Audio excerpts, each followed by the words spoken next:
Welcome to How to Be a Person, a podcast about life with me, your host, Giuliano Grimaudo. ASG, what's up, my friend? I'm doing good.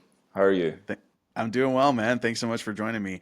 For anybody listening, I think people probably know this by now that like I don't really know people who come on the show. It's a lot of times it's very random. I don't know too much about them, and sometimes I'm just surprised, right? Like when you came on and you had an accent, I was like, oh yeah, I forget. Like people can be coming on from anywhere. So where are you calling from?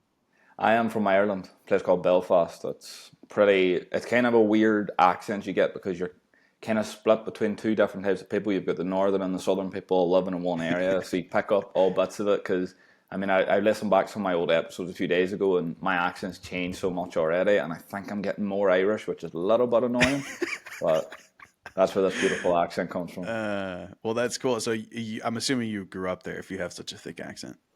Yeah, well, I live in the city now, but I grew up in like a little Irish town, so that's probably why there's a bit of a thicker Irish coming through it, because it's like country place and stuff like that. But yeah, always in Nice. Ireland. I don't think I'll ever move. Nice, nice. Well, that's really cool. I'm in the United States, if you can't tell. I had a Yeah, but guess there. yeah, no, I'm in Arizona. I love it here. I've never been to Ireland, but I know my wife has been to Ireland. She went, but this was before we were together. That she went on a trip to Ireland. It's actually one of my favorite pictures of her when she's in Ireland. She has there's something about like I don't know what it was. This is what's so funny about it because she's not a redhead. But there's something about that picture, like with the lighting when she was in Ireland, which is ironic because she's in Ireland, that her hair looks like orange. And I'm like, this is so weird. But yeah, it's one of my favorite pictures of her. It's Irish air. I guess so. I don't know. Maybe she just inherited it while she was there. I would love So to say it's yes, the sunlight, but we don't have any, so I don't think it's that. yeah, it does make you wonder, right? Like where some of those traits come from. Okay, so ASG, tell me a little bit about yourself. I know you have a podcast yourself as well. Yep, I am a podcast host. I host Simple Conversations. About me. So funny because I ask everybody this that comes on my show, but I never think of the answer if I was asked it. But I am a unfortunately riddled with curiosity person. I think deeply about every single thing on the planet, and Hmm. I would love to show some of my Google searches because it's like a toddler and someone's just came back from Mars, got a hold of a phone. Uh, It's insane, but I think I am naturally very introverted, which is quite funny considering I'm a podcast host. But I am someone that knows very little about anything purely due to the fact that I didn't want to socialize when I was growing up. So I just okay. stopped developing any kind of intellect. So now I'm trying to play catch up in my mid 20s of learning as much as I can about the world. And I can't do it from a textbook because I'm not good at reading. So I'm doing it through conversations. Interesting. Interesting. Yeah, it's funny what you said about curiosity because that's something I've been talking about a lot lately because that's my driving force as well. Like but for me, I've always been that type of person, right? Like since I was a little kid, I was constantly like curious about things and wanting to understand why and like digging and I mean, to the point where I irritated the shit out of my parents, right? Because they were like, "Oh my god, stop asking," right? And I was just asking a million questions. I'm curious now for you because you mentioned Google searches. Um, for me now, it's all Chat GPT, but like Chat GPT to me is like the greatest gift ever because of that curiosity. Because as soon as I have a question, I just go to like, "Oh, let me ask Chat GPT," and then I like dig and ask a million more questions. Yeah, I haven't been using it as much because the free version you only get a certain amount of messages, and unfortunately, I'm like rapid fire. Like I go down rabbit hole after rabbit hole, so it's not as useful to me. So and plus, you can sometimes put the prompt in wrong, and it just generates you an image of something you don't want to know about or something. So So funny. I'm still old fashioned curiosity, but yeah, I think I will end up venturing in because it's quite cool to see it all broke down in ChatGPT. It gives you a bit more information, but I like the rabbit hole Yeah. search too. Yeah, no, and that's how I always was. I always was on Google like all the time. Like that's kind of like where my search was. And even now, I feel like it does an AI answer, right? Like when you search Yeah. something, it'll give you results, but it also gives you an AI answer, which is kind of like what you'd be doing with Chat GPT anyway. Um, I've been paying for Chat GPT for a long time, so I didn't even realize that the free one they like limit how much conversation you can have. I didn't know that, but that's why for me it's like Yeah, I feel like I'll always pay for it. It's like what, $20 a month or something. It just feels Yeah. like it's like so much. Like there's just, I don't know. I use it constantly. Like would just when I have like a question that pops in my head, or but also just for a lot of different things, like what I do, not just for the podcast, but other business ventures and stuff I have going on. Like it's so insanely helpful for me. So yeah, I end up using it all the time. Yeah, I think I don't know. I just can't find myself to pull the trigger to pay for it. I think it's just like I do Google things all the time. Like I'm constantly Googling random stuff. But think if I had ChatGPT and I was paying for it, it would maybe drive the curiosity out of me because I wouldn't want to keep going and then waiting for it to feedback an answer and then telling them no, this isn't what I meant. I wanted this, and then going back like no, you said something in that though. I did want to see, and it would just go on forever. I think I would look like a crazy person if someone got a hold of it too. So I'm gonna have to stick to Google. It's my best friend at the minute, so I'm gonna have to stick with it. Dude, it's so funny because actually with ChatGPT, it starts to like learn you.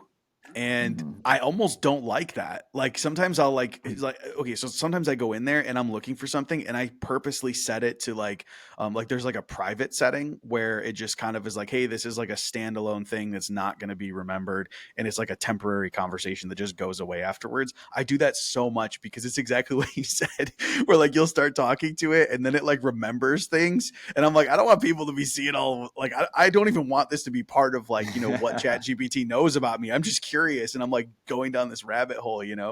Um yeah, that Yeah. is really funny. So hey, you said that you were like naturally intro it was kind of interesting what you said, that you were like naturally introverted and that you kind of felt like you were behind in life and that your podcast was like a way for you to like catch up almost. Is that what you said? Yeah, so I've always been naturally introverted. I've like been driven quite a lot by like social anxiety and stuff. Like I didn't really like leaving the house. Like when I came home from school, I would just bury myself in my room. I didn't care, and because of that, obviously, didn't listen to school much. Didn't really like learn anything outside of school either. Didn't care much Mm, about picking up skills because it involved other people, which I didn't like either. So kind of like stunted my like knowledge development years. So I ended up where I was a few years ago, where I was like in my 20s and I knew nothing about the world. Like it would got so bad that like I would be like round people and hear them talking about general historical things you should have learned about in school, or like math equations or something, and it was generally sound like a different language to me. Like I knew nothing, so I thought, why not try and counteract a little bit? I can't live in Google forever, so thought if I started a podcast, because I had like a Twitter page at the time and it got a decent amount of followers on it, and there were some people that were messaging me quite a lot who had decent techs or decent expert level on certain topics. So I thought, why not use this to my advantage? mm. And it funny how it works out that you kind of learn a little bit more as you go on. I mean, I still don't think I know anything, but kind of like almost it's I was listening to some YouTuber talking about this a few days ago about he was like naturally insanely introverted, like didn't say his first words for so long and stuff, but now Mm. he's like 30, he's got loads of subscribers on YouTube, but he's like couldn't be more extroverted, and his parents were asking him what happened and stuff, and he's like, it's kind of Mm. weird how just like putting yourself in that position where you have to speak to someone new every week and not know enough about that person, it just almost forces you to be out of that introvert bubble, which I'm noticing at the minute. I'm still not good at it. I still need to do a lot of prep before I speak to anybody on a podcast, so I can negate issues in my head, but it's getting better. I wouldn't call myself an introvert now. I just say I'm a bubbling introvert now. Mm. I'm leaving there, I'm growing, but definitely when I was growing up, that was me to a definition, was introverted. Interesting. It does make you kind of question some things that like we've just accepted, right? I think there's a lot of people who are just like, I'm an introvert, right? And then that's it. Like you're in that category now. Or I'm an extrovert, right? Whatever it might be.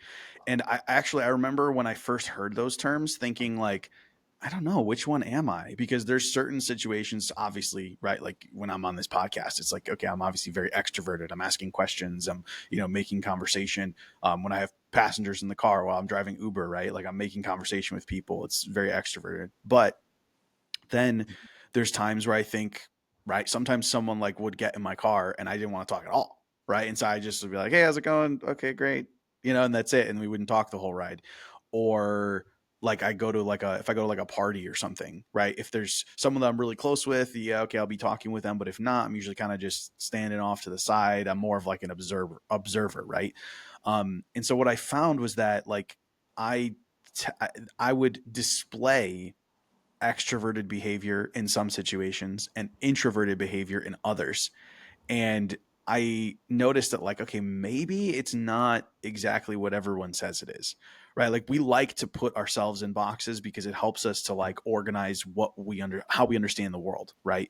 But like, just because you feel introverted right now or in this situation or even every situation you've been in up until now doesn't mean that that's not something that can change in the future. Yeah. Well, if you look back to like man, like as human species and stuff, we've always been like in tribes and stuff, and then as we've evolved, we're now in a situation where we're heavily reliant on titles. You want to be something, or you want to belong to a certain Mm. group. So, like, I notice it so much in people, like people that will say like they're introverted for like just for the sake of having the title, where they for me sometimes fall in between the two. But like Mm. whenever I was like deeply introverted, I wouldn't even do interviews for jobs because I didn't know how to make small talk. Like that was actual introversion, but I wouldn't admit that I was an introvert because it sounded so bad. It almost sounded like a disease. But it's Mm. people do want to be in categories. They do want to be in groups. They want to be in titles, and I think more so now because we just kind of want the companionship. We want to relate to people, but I Yeah. think it's something that we're never going to escape. I mean, it's always been there, but it's a Well, weird. yeah, It is weird. there's always some category to be in, right? Even if Yeah, you're someone who's like, well, I'm not in a category. Okay, well, that's a category too. You're you someone are who's in not going to one. put yourself in a category, right? Like that's what it is. Like it's a natural part of like being a person is that you're categorizing yourself in relation to the rest of the world. Like that's essentially what a category is anyway. Yeah, and that's like what I meant by like the titles. Like if you like you say someone who says I'm not in a category, they would then get the title of sitting on the fence.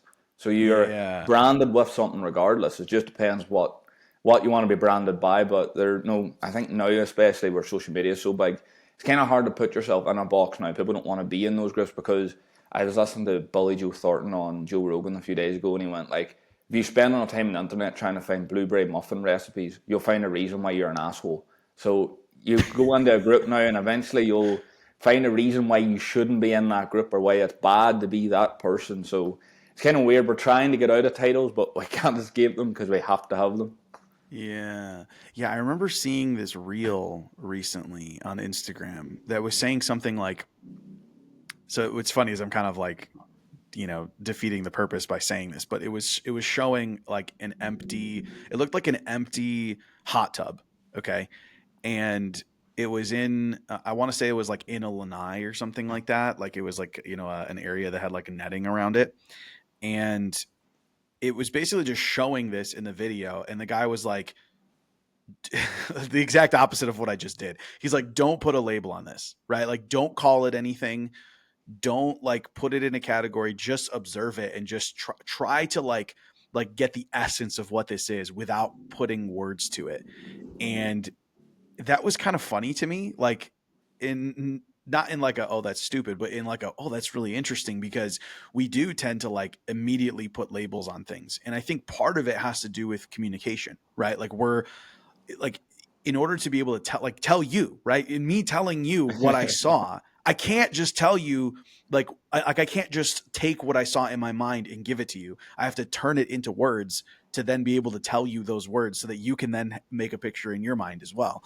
And I forget where I was going with this now.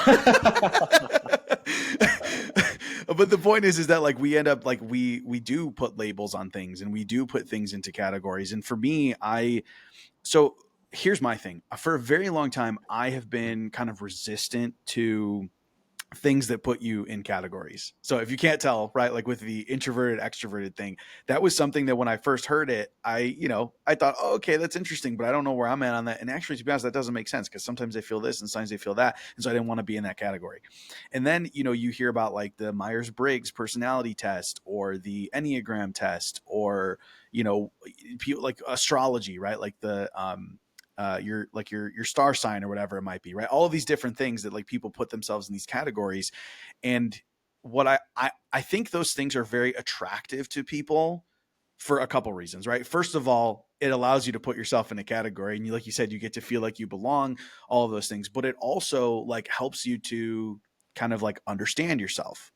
right? Which I think that's like a process for a lot of people, is like over time, like as you live your life, you're kind of just discovering more about who you are, what your potential is, what you like, what you don't like, all those things. And so those types of categories, those tests, those labels, all of those things are like kind of an accelerated version of that. And someone's like, here's who you are. But for me, and that's something that's always interested me, right? Is like learning and growing. But ironically, right, if you think about it, if your priority is to learn and to grow, and I believe in constantly changing, then technically, right, I don't want to be put in a category, right? Because I'm like, well, but I don't want to just adopt that and like, that's me now, right? And I just embrace it and I don't change at all. And so I think that's kind of why I've been resistant over time to things like that, is because, like, I don't believe we're all set in stone. And I've experienced that myself, and I've witnessed it in other people as well. Yeah. Well, there is a thing called categorized delusion, which is like there was an experiment done by some clinicians, but they noticed that people are almost putting themselves in boxes of where is the most people going at the moment. So what's the trending topic all around the world where I can fit Mm, in this box and I can relate to all these people and I look so popular. And the one they tested was gluten. So everyone who's a dietitian or a fitness influencer screams gluten's the food form of the devil and all this stuff. So these people wanted to see, just they want to put the test how much people rely on their social news to see, they dictate their personalities. So they okay. put people through a gluten intolerance test without telling them anything about what the actual experiment was going to be. So they just came and they were like, we're just going to test you for some gluten intolerances just to see. And they told each one of them, you are absolutely allergic to gluten, like you should not have it at all. And they put them into a big canteen and they were like, we're just going to feed you now before you go home because we took a lot of bloods and stuff and we just want to see. And they made them eat food that looked like it would have gluten in, like bread, muffins, stuff like that. And within minutes, they were outbreaking gluten intolerance symptoms. So there people were vomiting everywhere, running out to the toilet. People were having panic attacks and needed an EpiPen.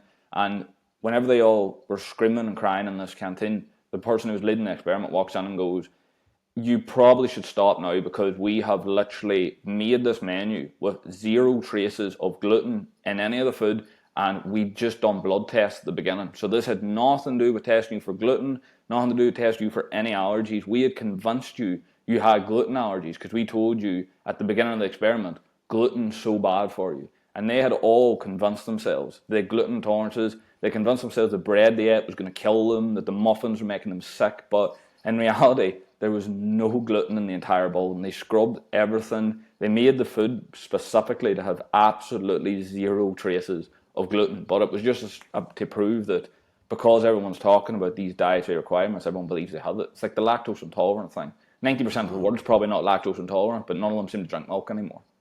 Mm. Man, that is crazy. I I love hearing about stuff like that because I think to me, like over time, I have questioned everything. Right? I've gotten to a point where my life where like there's nothing that's off the table. Everything is on the table to be questioned. And when you hear stuff like that, you're just like, damn, right? It just like shatters what you think is real, Yeah. because so many people will be like, I have an intolerance. And man, that is so okay. That's so crazy to me too, because I was thinking how some people will go and get, an allergy test or whatever. And I'm sure they're accurate. But my point is that they go, well, now I know I'm allergic to XYZ. And so you're Yeah. kind of like, interesting. So if what you're describing, that study that happened, if that's true, then it's like, well, how do you know it's not just being created just because you reinforced it through this allergy test? Yeah. Well, there are people that will obviously actually be gluten intolerant when they do those allergy tests, and that's the only thing that comes up. But there is a thing that people just believe what they want to believe. It's kind of like if someone tells you, oh, now if you just say to someone, oh, I have sore hands, they like a bit of pain, and go, you should go to the hospital. When you're sitting in the waiting room, the emergency waiting room, your hand's going to feel a lot more painful, even though there's maybe nothing Mm, wrong with it. But it's just the situation you're in. So the experiment was good for showing that people are struggling to think critically anymore. But yeah, it's mad. It's weird that people. It's again to the labels thing. It's just people see loads of people with a label and they want I want but of that, or maybe they just want yeah. companionship. God only knows. Well, you know what I'm curious about now. I wonder if Go they for it. if they if they did this or not with the study is like, were people having actual symptoms or were they acting like they had the symptoms? So this was just a random sample size of people. I actually think one of the clinicians noted on it again and said they actively looked for people who had never done an allergy test because they wanted to see if Mm, they act, because they said that they would know the difference, because if the people with gluten intolerances would come mm, into the canteen and they wouldn't have any symptoms because there was no gluten in the food, but yeah. so they So saw that. but what I'm saying though is that like the people who were like they were vomiting or whatever is like were they forcing themselves to do that or were they actually feeling sick? I would love to question it. I honestly would Right? love It's a to, good but question because you're like, okay, so this is the reason why I'm asking that is then could it work in reverse? Right? Like think someone comes in and they think they're allergic to something and yeah, they maybe. actually are and they go, "Hey, you're not allergic." "No, we did a test, you're not allergic." And then they Maybe. have the thing that has it in it is like, "Will they not have an allergic reaction?"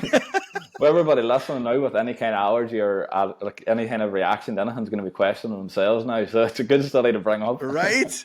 So, but the problem is that you can't ethically do that test, right? Mm, Because if you know someone has has an yep. allergy, you can't be like, well, we're going to test this anyway, because they could Yeah. literally have an allergic reaction and die. And you're like, okay, so there's no way to actually test that. But I mean, if it worked in one direction and people were actually, that's why I asked if people were actually having the symptoms or if they were just like, oh, I'm sick because there's gluten, right? Like I wonder if their body was actually they were actually feeling those symptoms, because if that was true, then it does make you wonder if it would work in reverse. If like Yeah. someone was fully convinced, like, no, we did a test, you're not allergic to, like me and my wife are allergic to shrimp. I don't even know if we're allergic to shrimp anymore now after this conversation, right? But we are. But if like, what if we went to a doctor and they're like, no, you're not allergic.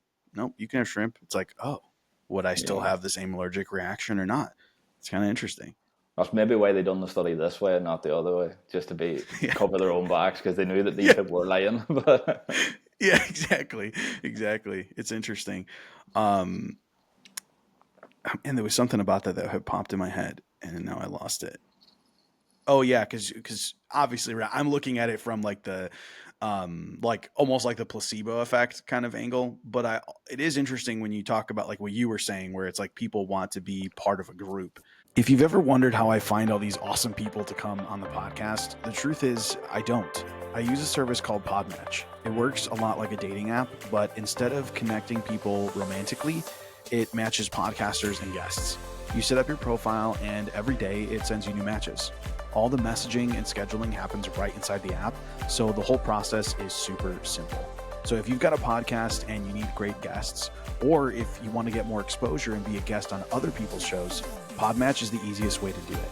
You can sign up by going to joinpodmatch.com/howtobeaperson, or just click the link in the show notes. Okay, back to the show.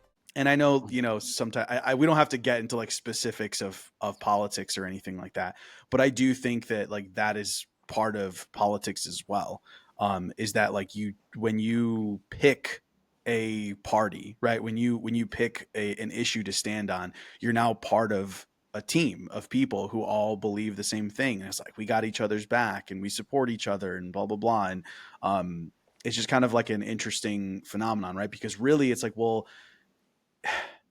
I've had this conversation with a lot of people and I don't really know what the solution is, but you would think like the year that we live in, right, with all this AI and all these things, that there would be like a more straightforward, or not, I wouldn't say straightforward, a more common sense, practical way for the people to be able to vote on a specific topic instead of it being like, hey, I'm voting for like a person, right? It seems like kind of a weird thing to do now because we all have like at any point the government can just like everyone's phone goes off and it has a message on it. It's like, so doesn't that mean we could all vote that way? Like, couldn't they just like on the same day and time everyone's phone goes wah, wah, and you go, okay, vote on this subject, right? Vote on this topic or whatever it might be.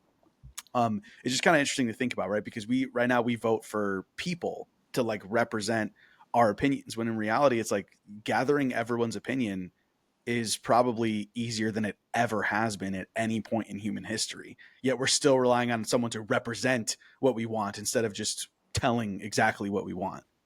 yeah, well, it's a good kind of thought of opinions nowadays, because opinions are a bit weird now because people's curiosity isn't where used to be anymore. They're not really trying to do that much research into stuff. Plus, we live Mm, in the information era where if you have an opinion and you look long enough, you'll find a group of people that have the same opinion of you. So there's no real need to see mm, the other side, which is kind of causing you'll see in like just like I mean there's this huge thing on YouTube now. People are having debates about normal shit. Like I saw one the other day about like people's favorite breakfast or something. Like 20 people in a room debating one on one about fucking whether to have eggs or sausages in the morning. Like they're not even like people don't have the incentive anymore to go and look at the other side and see maybe, oh, is there something there that I could bring into my own opinion. Like there's no need now to change opinions, and that's where I mean curiosity is going down the drain because people don't need to do any research into what they're saying anymore because there will be a mm. group of people somewhere. You might have to just search a little bit harder, but there'll be a group of people somewhere with the exact same opinions as you, and people that will have one strong opinion you share, and they'll change their whole ethics just to match your opinion. So opinions is a weird one. We're falling into a weird vault with opinions at the moment, I think. Yeah. Well, and two, it's kind of like you said, and it's so easy to find anybody, like any type of opinion you have, you can connect with a group of people who agree with you on like whatever that stance is. And it is funny because we're more connected than we ever have been, meaning like we can connect with like-minded people more than we ever have been able to. But it does seem that because of that, it's almost easier for people to be, I guess, for lack of a better word, like tricked into believing certain things. I say it for lack of a better word because I don't. This isn't me saying, "Oh, I know," and all these other people who got tricked. I mean, even myself, right? Like, it's just like being led to believe something simply because you were exposed to it enough times, right?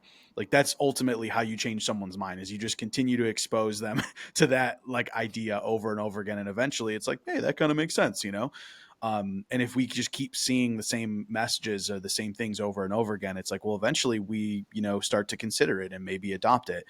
And like they could literally be on anything, right? Just like you were saying, these people were like arguing about what to have for breakfast, which just seems such a strange thing to argue about, but like you can argue about that now, which is such a weird thing, right? Like you like, oh yeah, I can be connected with like-minded people, but I could also be connected with people who will literally fight me over what I'm gonna have for breakfast. It seems like such a strange like dichotomy. Yeah. It also doesn't help that like famous people are kind of at our fingertips now. Like you could go on and find your favorite actors' Instagram and Mm, see their stories. Like whenever like I was growing up, I would see a TV show on the TV, and as soon as that went off, I wouldn't have a clue what any of the actors were doing after, unless I read the paper the next morning. But now, mm, like you think of how many people changed the carnivore diet the second Joe Rogan said he done it. And I'm not saying that's a bad yeah. thing or anything, but there were people that were blindly doing it. Like I know I do this myself. Like whenever I'm finding new books to read or anything, I put into Google someone that I like, a podcaster or like an actor or something, and write what's their reading list, what's their favorite book, and have a read at it. So Mm, if you, like we said, like if you look hard enough, you'll find someone the same opinion of you. If you can find someone with a bit of status as the same opinion as you, even if it's wrong or even if it's right, whatever it is, mm.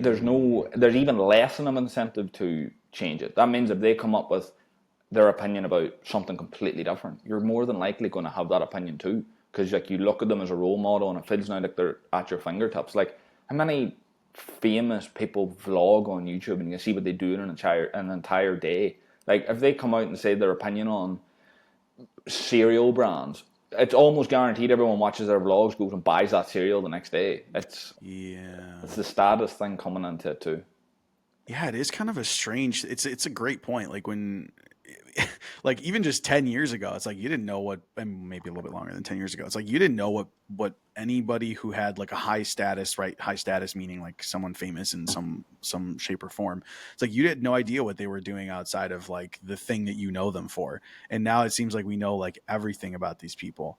Um the thing that's also like interesting is just like I said, okay, you can go find someone who agrees with you, right? Like you can like any opinion you take, you can go find someone on the internet who agrees with you. Yes, that's true. But also what that means is that sometimes it's hard to actually know what reality even is. Right? So like there's like when you mentioned the carnivore thing, there's a ton of people who are like qualified to speak on the subject on either side, saying it's great for you, and other people saying it's the worst thing for you, it's terrible.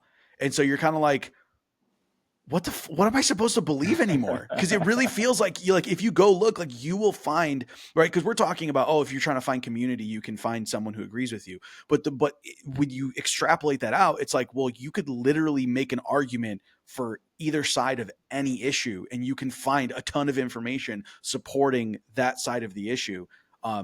Which is kind of like, well, right? Like you don't even know what's real anymore. Yeah, it's weird now, but I think that's probably why, like like we mentioned before, in this, like communication is not great at the moment, but universally, and it's probably that reason. It's kind of why would I Mm. say my opinion if there's going to be someone on the other side to take it apart? But before social media, we were all doing this. I remember in school coming in with an opinion about a football player, and like the whole class would have a different opinion, and they'd go and everybody would argue about it for hours on end. It's different now. I Mm. don't understand how, but I do see what you mean. You can, as many reasons you can find that your opinion's right, you can find the exact same amount that's wrong. It just depends on what one you come across first, I suppose. Yeah, it's kind of it's tough because it really does feel like it's kind of the same thing we were talking about before with like teams, and we don't, it's not even specifically about politics, right? You can, let's just talk about like example carnivore diet, right? Like you can be on the team that says, oh my god, are you serious right now? Like clearly we need fruits and vegetables in our diet, clearly we need all these other things, like that's so stupid, how could you believe that? Look at all of these super smart people who are qualified saying how dumb it is and how you're destroying yourself, and don't you know you're going to raise your cholesterol and XYZ, and all these stupid carnivore people are going to die early. Okay? Like you, right, like you'll see that. But then you could go look on the other side and see the exact opposite, right? People being like, "Oh my gosh, I literally healed this disease that I had for years, nothing fixed it, and then I went on the carnivore diet and it's amazing." And also this doctor is talking about this and talking about the benefits, and oh yeah, the whole thing about cholesterol, actually it's good because it's really only relative to your BMI or XYZ, right? Like you can find like both things on either side, but what's interesting about it is that it does become kind of like a team thing, right? Because when you see people arguing about it, it's not actual like debate, right? It's like, oh my god, you're so stupid that you think that the carnivore diet's okay. But you know what's funny is it sounds like what you were talking about, like when we were in school, right? Because that's how little kids would talk to each other. Oh, that's stupid. You don't know that. Like, no, that's dumb. Why would you think that? And that's kind of like the direction that it's gone in, where it's almost like, well, I'm going to choose, because this is really what it comes down to. Like, you ultimately have to choose what you're going to believe. And like in the past, right, we used to think of like science is just like one thing, right? Science is like, oh, this is what science says, when in reality, like I told you, you have people who are credentialed and science on either side proving the opposite. You're like, this is crazy. Like there's two sides to it now. And I wouldn't say two sides to it in general. I mean on any issue. It's like there's evidence on either side. And it's almost gotten to the point where like what you believe about reality that normally would be proven by science, you have to choose, just like you choose what you're going to believe in when it comes to spirituality or religion or the nature of reality, right? Because ultimately, like I think, I mean, I don't know, maybe you disagree with me, that's fine.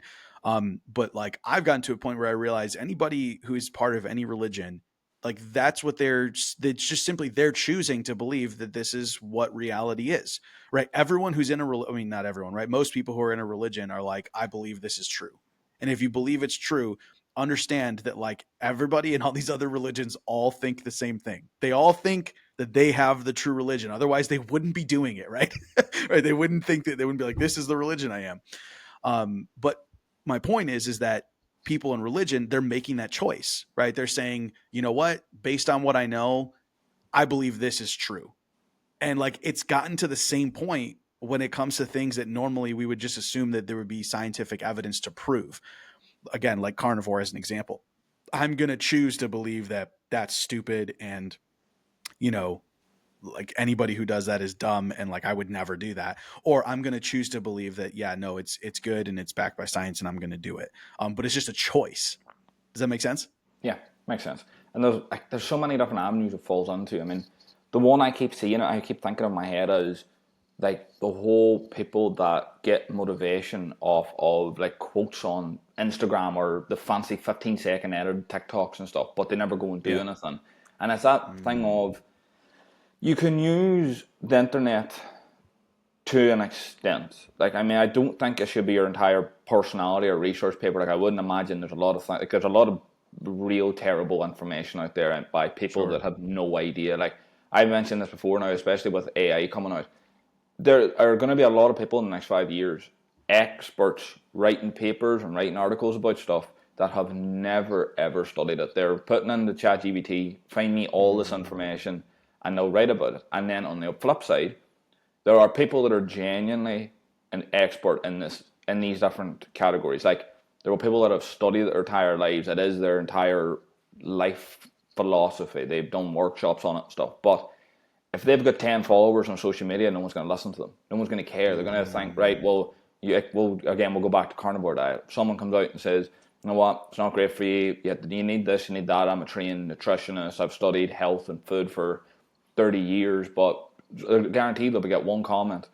Yeah, but Joe Rogan said it's great. He's got millions of followers. Who are you to say that? When this yeah. guy's probably more qualified, I don't know, but Yeah. it is that kind of thing. We can Yeah. find what we want to believe. We have no incentive anymore to change our opinions. I mean, we know, Mm, and that kind of then kills the incentive to try and bring communication back. Because why would I have a conversation with loads of people who have different opinions of me if I can go on to a Discord server and there's hundreds of thousands of the same one? So it's a mm. weird orbit we're in at the moment. But yeah, I don't know. I don't see it clearing up anytime soon, unfortunately. Yeah, no, it is weird because you know what it made me think of is because I see it already, like on Threads or on Instagram or really anywhere. Like you can tell that so many people are using ChatGPT to create their content. And like I think if you don't use it a lot, you might not pick up on it. But for me, I use it all the time. And so like I can tell like instantly when I'm reading someone's like caption or something they posted on Threads or whatever, and I'm like, bro, this is just very clearly written by ChatGPT. And what's funny is you go in the comments and people have no clue. They're just like, oh, that's so good. Oh, blah, blah, blah. And you're like, so, but this is the reason why I bring that up is because, right, you're talking about, hey, here's someone who's really qualified, but maybe doesn't have a lot of followers. And maybe here's someone who is not qualified and has a lot of followers. And it's like, but there's also in between people, right? People who are super qualified and they're using chat like something like AI or Chat GPT to be able to say it in a good way, right? So that they can reach more people. But also, and maybe it's effective, right? But also maybe that person who's just as qualified is using AI, but then someone like me goes, AI wrote that because it's obvious that AI wrote it, but it's just based on their thoughts, but it's clearly written by AI. So you don't know if you can trust it. Oh my gosh, it's crazy. Like all of the factors that like when you really look, I feel like we're getting to this point like where okay, I have this theory, okay? If you've been paying attention at all to like how quickly AI has been advancing just in general, but also specifically when it comes to image and video generation, um it's gotten to a point where it's like insane. Where like a month ago, like it was like amazing. You're like, wow, it looks really, really good, cool. And then like 2 weeks ago, there was like this update and it's like you thought it was amazing and then you see it now and you're like, oh my god, it looks like it's just straight from someone's phone. Like it's not like it just, oh yeah, it looks really good. It literally looks like someone just took this with their phone and it's super realistic. And like I think we've gotten to a point where you just can't tell anymore. Like I always prided myself on being able to tell, and there's still videos being generated that you can tell. Okay, but what I'm saying is that like the progression has gotten to a point where there is technology that can make image and video that you absolutely cannot tell. Like even if there's people who's like I can always tell, they cannot, right? Like unless someone told you, do you think this is AI? And they go, yeah, it is. No, if you just saw it in your feed, you would have no clue, right? And all this to say, I believe that we're getting to a point where you will not be able to trust anything that you see on social media, whether it's written form, in it's whether it's an image, whether it's video. And because of that, I actually think it's going to have a positive result. Like I think what's going to happen is because you know that you can't trust anything that's on social media, it's going to force you to interact with other human beings in the real world because that's the only thing that you know is certain is like what you can see in front of you in your immediate vicinity. Yeah. It's funny, like in the last maybe 6, 7 months, this like paranoia has really hit me because my show's growing to a bit now where like publishers and stuff will reach out to me with people who've got books coming out or say some sort Yeah. of like documentary or something. They want to come on the show and promote it. And I have gotten into a routine of telling them like, you can like send me your press release, whatever it is, but I'm going to talk about the topic your book or documentary is about, and I want to know how much you know about these things because I've had people on in the past that have wrote books, probably bestsellers, I'm not too sure, but they know nothing about what they've wrote. Like it's clear they What? are either outsourcing it or they're using AI at some point. And even more, their press releases and the rehearsed questions are definitely AI questions because you can tell the wording's not human. Like Mm. so, this paranoia is growing in me a lot. Like I had a guy I recorded with 2 weeks ago, I think it was, and I stopped recording about 15 minutes in because he had no idea what he was talking about.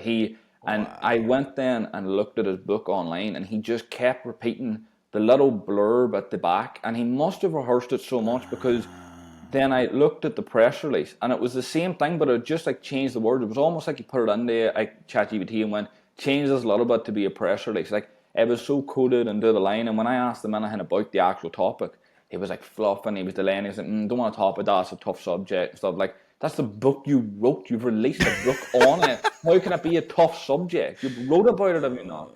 But it's going to get to that point. And I think now people are going to start getting to the point where I'm at with paranoia, where I need to do the research on people now. I need to research on opinions, on topics, everything. Like I've got to the point now where I'm doing so much research on opinion and topics. I'm struggling to get an opinion because I need to keep looking and looking to see what actual all the facts are. I need to almost bring them all around me and then decide what I want to think of. That is so funny. To be honest, I didn't think about this before, but now I'm like glad that my show is not there's no questions, there's no outline, there's no nothing because like, well, if you can't just freestyle talk about your subject, you're not this is not going to happen on the show, right? Like I'm going to be asking you questions just what pops in my head. It's not going to be like a prepared question. So, yeah, I don't know. I feel like it makes me feel good about the format of my show, but it also to me I feel like it leans or it gives I don't even know what phrase I'm trying to say. Like it validates what I was just saying about like needing to focus on like actual interactions with human beings, Yeah. right? Because it's like if that's what I'm doing on the show, right? Like when people come on, it's like I'm just talking to you as if we're just sitting in the same room, chit chatting, getting to know each other. And so because of that, it's kind of like, well, you have to be a real person and you have to like actually know what you're talking about when it comes to your subject because dude, the day someone gives me a list of questions to ask them is the day they will not come on my show. No, hell no, hell no. And like I know, like for people who are listening, like we right now I use a service called Podmatch that connects me with people, and it's part of your profile, right? When you create it, you can put a list of questions like, "Hey, this is what I would love to be asked," but I don't use those, No. right? But the day someone demands that I use those is like, well, then you're not coming on the show because that's just not going to happen. You might have heard me mention on the show that I drive a Tesla, and genuinely, it's one of the best cars I've ever owned. It's insanely quick, it's super quiet, it's cheap to charge it right in my garage, and for what you get, it's just a great value. If you've been thinking about getting one yourself, check out tesla.howtobeaperson.co. There's always some kind of special offer available through that link. Right now, they're giving 3 months of full self-driving for free, and some models are even up to $1,000 off, but those deals change all the time. So if you're curious, go to tesla.howtobeaperson.co or just click the link in the show notes. All right, back to the episode. I really, really do value being able to connect one-on-one with a person. And to me, like I said, when I look at the way things are progressing, I think a lot of people think it's scary and they're like, oh no, like you don't know what you're going to, you don't know what you can trust. And it's kind of like, well, that's a good thing in my opinion. I think that brings us back to the way, for lack of a better word, the way it's supposed to be. That like, hey, because I've talked about this a lot lately, that we're not designed to be able to handle all of the bad news of the entire world. But we do, right? If you use social media, if you access the news, it's like you're going to know all of the bad things that are happening in the world because you're going to run across them. And as much as I care about people, right? I love people and I think people are awesome and I don't want anyone to suffer in any way, right? I want everyone to have a good life. Um, but I just cannot. And I also care about the earth, right? Like everything, right? I love everything, right? And I want everything to be peaceful and good. Okay. Let's just establish that. But what I'm saying is that I do not have the mental capacity to be worried about every problem and every person in the world, right? Like you just can't. Nobody can. And if you are preoccupied with like worrying about those things and caring about them and doing something about them, it's like you just literally would not have a life. It would be impossible. And I really do believe that if we as individuals focused on making an impact in the way that we are comfortably able to make an impact, right? Meaning like, maybe it's just your interactions with individuals throughout the day, or maybe like you're a teacher, right? And so you have a group of students that you work with, or you lead a company, right? And so you have hundreds of people that work underneath you that you influence and whose lives you influence. Or maybe you're someone like Joe Rogan, right? And you have millions of people listening to you constantly. Like everyone has a different level of impact and cares about different things and has different abilities to be able to make an impact, to change things. And I think if every single one of us just focused on what we as individuals are able to do to make an impact, and didn't judge other people for what they did care about, didn't care about, did do or didn't do, I think like we could instantly make the world better, right? Because if everyone's focused on what they can make an impact on, then everyone of essentially like the impact is worldwide is what I mean, right? Because everyone has a little bit of impact and some people have more and there'll be overlapping impacts.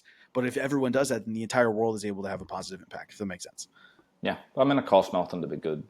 Just be a good person. Just be nice to people. Like I always look at people that just rude for no reason. Like what I don't understand what they're getting from it. I understand a lot of people either now they're not in sound mental health and stuff, and I pity them for Yeah. that. But I don't understand why people just can't be good. Like, I don't know, maybe it's just the Irish upbringing that we're always told to have manners and stuff like that. There, like we have to Yeah. practice saying please and thank you every day and stuff like that. But I don't know. I think now, especially more than ever, being a good person is valued so much more. Like there's so like Mm. this like the thing that I would keep swarming around. Like I like in the last like few weeks on my show, like I talk topics, not people. So I've been learning a lot about like what is it that's making people upset or like lost in life and stuff. And there was a guy that was on my show that told me about there are literally so many people on the minute. There's probably more people on the planet at the minute that have never been asked how are they in like the last 5 years than people who Mm.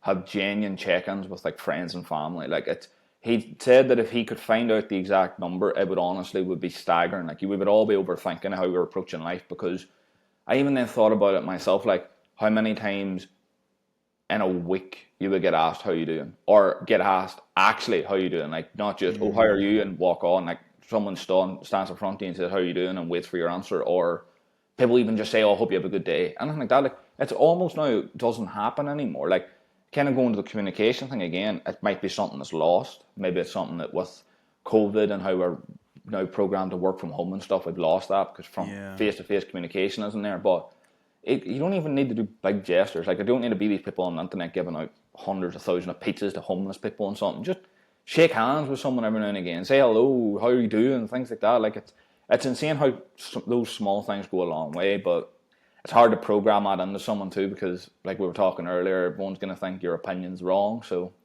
we're going to sound like we're brainwashing people to be happy now if we say something like that. That's funny. No, but you're not wrong. I see. It's funny. It takes me back to the same thing I was just saying, where I think if right, if everyone was like, "Oh, I'm going to be proactively nice to people," that means that everyone would be proactively nice to you, right? If everyone was doing it. Yeah.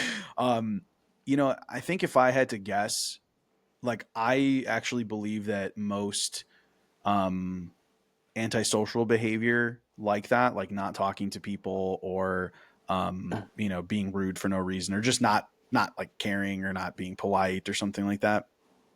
I think that that actually comes from like our view of people. So if we love people and we think people are awesome, it's like, well, then whenever you're around a person, you're going to acknowledge their presence, right? And you're gonna, hey, how's it going? Like, what's actually happening? Oh man, I hope you have a great day, whatever it is, right? Um, and I don't mean that as like, hey, you guys all suck because you don't like people. I don't mean it like that. But what I mean is that I think we've gotten to a point where it's easy to hate people, right? Like this is what we were talking about with social media is like you get on there and you have people who are like, anyone who disagrees with me on this subject is stupid and blah, blah, blah. And right. All of those things. And so because of that, I think like we're just more inclined to do that. Now, my thing with social media is, and I've said this a lot, is that people say things on social media that they would never say in person, No. especially in comments. Okay. Like when, for some reason, when people are commenting, they're just like, they're saying stuff they would never say. And I think there's some people who would be like, well, then look, they're showing their true colors. And I'm like, I don't know if that's true, right? What is someone's actual true colors? Is it what they would say in a comment, or is it what they would do as a person? Because we all make decisions differently, right? And if you're taking away the face of another person while someone is supposedly talking to another person, right, it's understandable that they might say something that's worse than what they might normally let come out of their mouth. And I say all this to say, I think that like when it comes to all the things happening with AI and people not being able to trust what's online, that's why I think it's a benefit. Because if you actually go outside and you just talk to a person, like most of the time you're going to realize like, oh, that person's kind of cool. Like, oh, they were nice. Oh, whatever. Like if you actually are able to have an interaction. For me, when I was driving Uber for like I have said it before, I drove for Uber and Lyft for more than a decade. And so I basically just had like a revolving door of people getting in and out of my car. And that was the conclusion that I came to. Now I get that it's, some people are barely in your car for 5 minutes. Some people it's a little bit longer. I understand that. But for me, like my general impression was like, man, everybody's good. Like even some of the people, like just being honest, right? Some people that got in my car that I'm like, right. And I'm not going to like say specific things about them, but like there's just certain things where you're like, oh man, like I'm kind of worried. How is this interaction going to go? Right. And you end up having conversations. And I'm not saying also just specific people's like, I'm not, I'm not saying that it's like, their skin color or anything like that. What I mean is that like maybe it's the area where I'm picking someone up or like how they're dressed or something. Right. And, I'm just being transparent. Right. Like I think all of us to a certain degree are like judge people from the outside. Okay, even myself, who I say I love people, I think we're all just like still kind of like everyone cares about their own safety, right? And so maybe it's the time of day that it is because I've picked people up at nighttime, whatever. All I'm saying is that there's times where I've thought, I wonder how this is going to go, and like over that entire decade of doing that, every single person I talk to is like, man, people are good. People are good. And yes, of course, there's going to be things that you maybe disagree with, and maybe I'm not sure how I agree with what they just said, right? And maybe that is a little racist what they just said, or whatever it might be. You're like, but I still have found that like deep down, people are good. And I think if we get to a point where we can't trust what's on social media, which is where a lot of people are spending their time right now, but if people get to the point where they realize, oh, I can't trust any of this, like I can't trust it, then it means they can only trust what they can personally experience. And I think because of the fact that people have the option now to not experience real life and just interact online, I think more it's taking up a majority of their time, of their human interaction is online, and so they're not experiencing what I just mentioned that I was experiencing, where you talk to enough people in person, you're exposed to enough people, you realize that it's not this like crazy war of you know of opinions that it is online. It's just kind of a pleasant interaction with other human beings, and you go, yeah, I think we can all get along, and I might not agree with you, but like cool, like everyone's pretty much good. And I think that if things get to a point where people can't trust what they see online, they're going to be forced to be in person if they want to get accurate information or just have a real experience. And I think through that experience, it will improve the relationship that human beings have with each other. It's kind of a double-edged sword, the prejudging thing, because it's, do I want to talk to this person, and then does this person want to talk to me? You kind of fall in between. You don't know what side to go. But I have this great example I use for this because I get asked about the prejudging thing all the time because I have people on about topics. So I kind of have to judge the person in a way, see if they can come Sure. on and talk about these topics from talking. Well, it's like talking to a baby here. Like I'm going to ask questions like a 3-year-old would ask about it. But I had a guy on called Mike Bachan who had CBD business that made $65 million, and he sold it. And I came onto Wow. the interview thinking this guy's going to be typical, kind of like cool, popular guy, like, oh, he's in the weed business, stuff like that. And within minutes of talking to him, I was literally sitting there like, this might be one of the smartest people I've ever met in my entire life. Like, he knew Wow. business inside out. He was so assured of himself that literally at the end of, like, when he was talking, he literally like, he turned to the camera and went, if anyone that doesn't like my opinion so much that they want to cancel me, go for it. I'll sell my other business. I'll go and raise cows. I don't care. Like, he did not have any care about what people thought of him because he was so smart. Like, he knew. Like, there's been people then that have came on that are business mentors or tutors or gurus. They couldn't get anywhere close to the knowledge the guy had. But again, it was something that I had an opinion of him in my head, but it was blown out of the water in seconds. Like, I thought about cancelling a few times on him because it's just not my ballpark. It's not my area. But we ended up having just such a great discussion, and he taught me so much. But it's one of those things. I could have just prejudged him and said, I don't want to do this. He's talking about weed. I don't Yeah. know nothing about it. Forget that. And I mean, the conversation was just so good. Like, I quote it all the time on my show. People are sick of listening to it. People want me to get him back on. I'm not even joking. I do not know where he is. I messaged him on LinkedIn, and he just said busy with a picture of a cow. So I genuinely don't know if he's been cancelled or not at this point. I don't know Wow. where he is, but yeah, it's a weird prejudge because then people also have, like, I've obviously been on the other side of it where I didn't want to speak to anyone, but the main driver of that was nobody wants to hear what I have to say. Nobody wants to listen to me. I don't have anything interesting to Mm. say. So people fall in that realm too a little bit, and then there is obviously the middle part where people can't decide what way to go. But it's a tough one. It's hard to tell, but I do think if we got rid of prejudge, that communication will come back a little bit too. Mm. Yeah, see, I think it's like it's almost like a snowball effect where it could be in either direction, right? So like if you have a couple of experiences and let's say, right, like it's online, you have some experiences where people are shutting you down for your opinions or XYZ and you start thinking, people don't want to hear my opinion or people are assholes, right? And so it kind of snowballs in that direction. But then if you have some experiences where you talk to someone and, oh, right, just like you said, right, that guy that was kind of like, I don't know how this is going to go. And then it went in a good direction. You're like, oh, that's interesting, right? And then you have another interaction with someone and it's positive and another one. And it's like, and then it snowballs in that direction. And I think that's really what it comes down to is like people have to be exposed to other people. And I would say in real life, not on social media. People have to be exposed to other people in real life, I think, to have that experience where they think it's going to go a certain way and it doesn't. And then they go, oh, well, that's interesting. Right. And then, because to me, that was really like the takeaway was I had this accumulation of meeting so many people. Like, and even before I drove for Uber, I worked in retail. Right. So again, you're meeting like a ton of people every single day, constantly interacting with people. And I think when you do that, if you can accumulate a lot of interactions with people, then you start to build up like oh, okay, this is kind of how it is when I interact with people. Like for the most part, when I'm nice, they're nice, right? Because I mean, I'll be honest. Like I said, I worked in retail. I'm not saying that like everyone was just always nice to me all the time, right? They'd be like, "You're just lucky everyone was nice to you." No, I'm not saying that. What I mean is that if you interact with the world in a positive way, the world interacts positively back with you. That's been my experience, and especially if you look at it as a whole, right? If you just take an accumulation of interactions with human beings, and if that's the case, right? Like, why would you not want to? That feels like that's part of the point of being alive is like interacting with other people.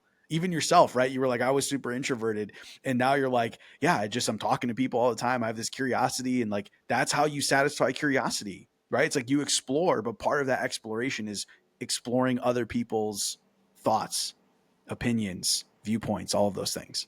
Yeah, it's kind of mad how we have like completely underestimated how far small talk would go. Like just genuine small talk between people that you like, or Mm. even if we don't know, you'd be surprised how far it goes. Because I used to have this bonus episode on the show where I would ask my guests what's annoying them this week, and I would ask the audience the same thing. So I would get emails and messages, and me and my guests would discuss it and stuff. And you would not believe the amount of people that messaged me the week after, like, "Oh, I was the person that wrote in that, say, my ring camera, when my cat putting his face to the ring camera is annoying me this week." And me and my guests would just rip it to shreds and just talk about it and say, "Oh, you know what, that's annoying me too, but there's this part too." Or we'd put videos of TikToks of people falling on their doorstep on ring cameras up on the screen. And you'd be surprised how many people like got attached to it so much because it felt like they were involved in the conversation. And then there was other people Mm. where they would come in with their opinion or like what's annoying them, and we'd discuss it and we'd have our own opinions. And they'd message me the next like week or something and go, "Oh, I went and met my friends for breakfast, and I spoke about this was annoying me this week, and we all had a conversation about it. And I used some of your points and some of his points, and we had such a great like discussion, and it's so much fun." And it was actually like blowing my mind how like that what's annoying you this week is a throwaway question. It Yeah. was the only reason I had it because I have an icebreaker to introduce myself to the person because I don't ask people questions about themselves. I'm not that interested about their Mm. lives. It's a weird thing, but it was just an icebreaker for me. But the fact that so many people were surprised by how much effect it was having on them, like you could go now and ring up one of your friends and ask them what's annoying you this week and have a conversation for 20 minutes. But someone that doesn't interact with people that would blow their mind. That would be crazy to them. But it's just something that we've lost along the way is small talk. But yeah, it's a weird one. It's a weird like communication's that weird void where there's so many different parts and it's so many reasons why communication is lacking, and unfortunately it's no one's fault. But Mm. it's a weird one. But small talk, I think, is at the front force for getting it back. Oh yeah. It's funny you say that because I think there's so many people who are like, "Oh my God, I hate small talk.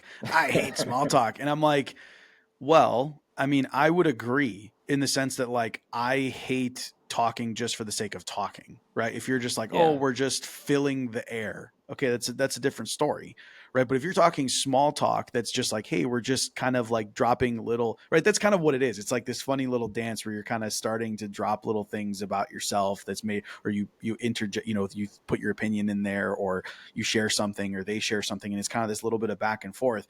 But it's like if you have a genuine curiosity or like interest in people, then like small talk can really lead to like an amazing conversation. Like I said, that was to me was the whole premise of the show. Like I would just, someone gets in my car, I'm not like, tell me your life story, right? Like that wasn't what I did. I literally would just go like, hey, how's it going? And they're like, oh, it's going well. Thanks. How are you? Right. It's just like basic little small talk. And, like, let's say I'm, picking someone up from the airport. I'm like, hey, what are you in town for? Oh, I'm going to this conference. Oh, what kind of conference? Oh, it's for XYZ. Oh, that's interesting. I didn't realize they had conferences for that. I didn't know about that. They're like, yeah, it's funny. I've been in this industry for XYZ. Right. And then you get into like these deeper conversations. But like for people who say that they don't like small talk, in my opinion, it's kind of like, well, is it just that you don't like people? Right? Or is it that you're not using it as a bridge to then get to deeper conversations? Because that's really what small talk is. Like small talk to me is just a bridge from getting to, I don't know you. I don't really have much to say. There's nothing on my mind right now to a deeper conversation that could actually be enjoyable. Because when people say they don't like small talk, they're like, I would prefer to have deeper conversations. It's like, okay, well, small talk is the bridge to those deep conversations. So like get good at small talk, which you don't even have to get good at. Just be interested, right? When someone starts talking, ask them questions, and then you can get to those deeper conversations. but it's so funny. The people that will say, "I'm only interested in deeper conversations." When you start a deep conversation with them, like, I don't want to talk about that. That's a bit personal. But it's so funny then how it goes like that because then you would ask them the same question like, "Oh, how was work this week?" That's a boring conversation. I don't want to talk about that there. And you go, right, well, what's your thought on fucking mass population shrinking or Yeah. something? And they'd be like, whoa, whoa, whoa, don't want to talk about that. That's weird. Why would you dampen the mood like that? But they were the same people that walk away and go, didn't like talking to him. They can't have deep conversations, Yeah. can't have small talk, but they're over like, there's a exercise someone on Instagram says that if you want to make new friends and you meet somebody, you ask them how was their week at work. You'll be surprised how many people have got bubbling thoughts they've been trying to tell somebody, but they won't ask them. There's he done it in the street. He went and just like had like a microphone on his thing. And he went to like someone walking past. I think they were on the way to the pub or something on a Friday, and he just went, "Oh, how was Yeah. your week at work?" And this guy stood and had a 45-minute conversation with him. Never met him before in his life, and by the end of the conversation, 6 people had joined in, and they had all exchanged phone numbers. All he had asked him was, Wow. "Well, how was your week at work?" But it's just like it's so funny how you brought up the person who loves deep talk because now nobody wants to have small talk because nobody knows how to do it because no one's having small talk. It's all people that want to do deep talk. Mm. But when it comes to deep talk, no, that's crossing lines. You don't want to say that, and then you are Mm.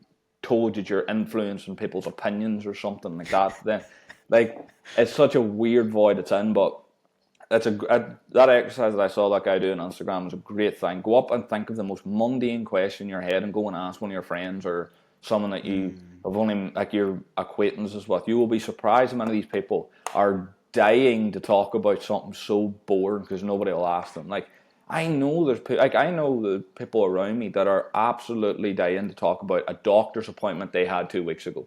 Probably nothing happened on it. They just want to tell someone about it anyway. Yeah. It's a mad world. Yeah. Yeah. Well, ASG, this has been a great conversation, man. What's so funny is like we didn't really, I know that you came on and you were just like, I don't really have anything in particular to talk about. Like, I have my own podcast. I figure let's go on your podcast. We'll talk. And I was thinking, man, I wonder how long we're going to talk for. And here we are at an hour. We filled up that hour pretty well. But yeah, man, I really, really appreciate you coming on. And if someone wants to listen to your podcast, what's the information there? We are everywhere: Spotify, Apple, YouTube, Instagram, TikTok. Simple Conversations. Simple Conversations. Yep. Awesome. Well, and of course I'll link to it in the show notes as well. But yeah, man, like I said, I really, really appreciate you coming on. I feel like we had such a good conversation. I had a lot I'll of fun. I have to check out your podcast as well. But yeah, man, I appreciate you. I hope you have a great rest of your day over there. You too. Thanks for being here. If you enjoyed this episode, please leave a review or share it with someone who'd appreciate it. For everything I have to offer, visit howtobeaperson.co.